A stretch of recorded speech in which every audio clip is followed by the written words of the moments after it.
प्रिय छात्र छात्राओं एवं आदरणीय साथियों, नमस्कार। आरडी हिंदी लेक्चर में आप लोगों का हार्दिक स्वागत है।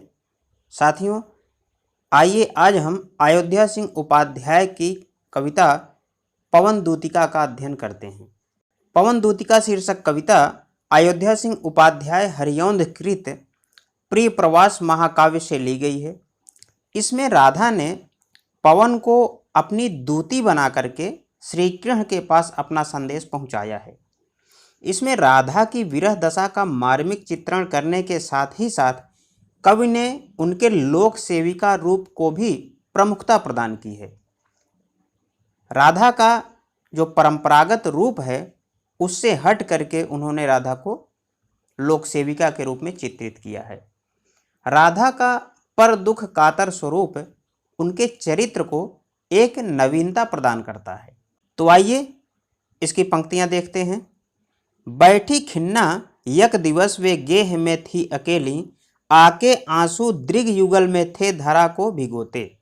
आई धीरे इस सदन में पुष्प सदगंध को ले, प्रातः वाली सुपवन इसी काल वातायनों से।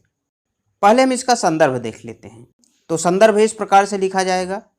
प्रस्तुत काव्य पंक्तियां हमारी पाठ्य पुस्तक हिंदी के काव्य खंड में पवन दूतिका शीर्षक से संकलित हैं। इसके रचयिता अयोध्या सिंह उपाध्याय हरिऔंध जी हैं। इसका प्रसंग हम इस तरह भी लिख सकते हैं कि प्रस्तुत काव्य पंक्तियां अयोध्या सिंह उपाध्याय हरिऔंध कृत प्रिय प्रवास से हमारी पाठ्य पुस्तक हिंदी के काव्य खंड में पवन दूतिका शीर्षक से संकलित हैं। तो आइए इसकी व्याख्या देखते हैं। बैठी खिन्ना यक दिवस वे गेह में थी अकेली। खिन्ना, खिन्ना का अर्थ है खिन्न मन से या दुखी। गेह, गेह कहते हैं घर को। आके आंसू दृग युगल, दृग माने नेत्र और युगल मतलब जोड़ा या जुड़वा। दृग युगल का मतलब उनके दोनों नेत्रों से है। आई धीरे इस सदन में पुष्प सदगंध को ले। पुष्प सदगंध यानी पुष्प की सुगंध है। सुपवन, सुपवन का मतलब है सुगंधित वायु। और वातायनों से, वातायन कहते हैं खिड़की को या रोशनदान को। बैठी खिन्ना यक दिवस वे गेह में थी अकेली, आके आंसू दृग युगल में थे धरा को भिगोते।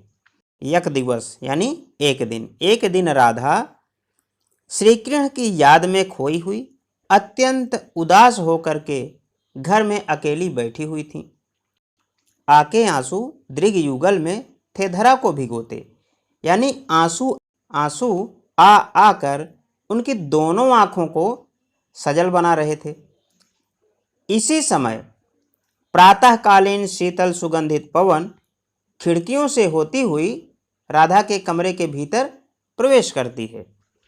संतापों को विपुल बढ़ता देख के दुखिता हो धीरे बोली सदुख उससे श्रीमती राधिका यूं। संतापों, संतापों का अर्थ है दुख। जब पवन के प्रभाव से राधा का दुख बहुत बढ़ गया तो उन्होंने दुखी होकर के धीरे से पवन से कहा, प्यारी प्रातः पवन इतना क्यों मुझे है सताती, क्या तू भी है कलुषित हुई काल की क्रूरता से। कलुषित, यहाँ कलुषित का मतलब दूषित होने से है। राधा ने कहा, हे प्रातःकालीन पवन, तू क्यों मुझे इस प्रकार सता रही है, क्या तू भी समय की कठोरता से दूषित हो गई है, अर्थात क्या तुझ पर भी समय की कठोरता का प्रभाव पड़ गया है जो इस तरह से मेरे साथ आचरण कर रही है। काव्य सौंदर्य।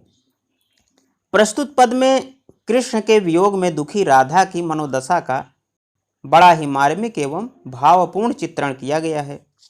भाषा, भाषा इसकी खड़ी बोली है। रस श्रृंगार रस है। छंद मंदा क्रांता छंद है। तो आइए अब हम इस पद्यांश पर आधारित महत्वपूर्ण प्रश्नों को भी देख लेते हैं। पहला प्रश्न है, उपर्युक्त पद्यांश का संदर्भ लिखिए। तो संदर्भ तो मैं पहले ही बता चुका हूं, फिर भी मैं यहाँ पर उल्लेख कर दे रहा हूं। प्रस्तुत काव्य पंक्तियां हमारी पाठ्यपुस्तक हिंदी के काव्य खंड में पवन दूतिका शीर्षक से संकलित हैं। इसके रचयिता अयोध्या सिंह उपाध्याय हरिऔंध जी हैं। राधा ने प्रातःकालीन वायु से दुखित होकर क्या कहा? तो इसका उत्तर होगा, राधा ने प्रातःकालीन वायु से दुखित होकर कहा कि हे प्यारी प्रातःकालीन पवन, तू मुझे इतना क्यों सता रही है? क्या तू भी समय की क्रूरता से दूषित हो गई है? तीसरा प्रश्न है, उपर्युक्त पद्यांश में किस प्रसंग का चित्रण हुआ है? तो इसका उत्तर होगा, प्रस्तुत पद्यांश में कृष्ण के वियोग में दुखी राधा के दुखों का चित्रण हुआ है। चौथा प्रश्न है, इस पद्यांश में कौन सा छंद है? तो पवन दूतिका के इस पद्यांश में मंदा क्रांता छंद का प्रयोग हुआ है। पांचवा प्रश्न है, पद्यांश के रेखांकित अंश की व्याख्या कीजिए। तो इस पद्यांश का रेखांकित अंश है, प्यारी प्रातः पवन इतना क्यों मुझे है सताती, क्या तू भी है कलुषित हुई काल की क्रूरता से?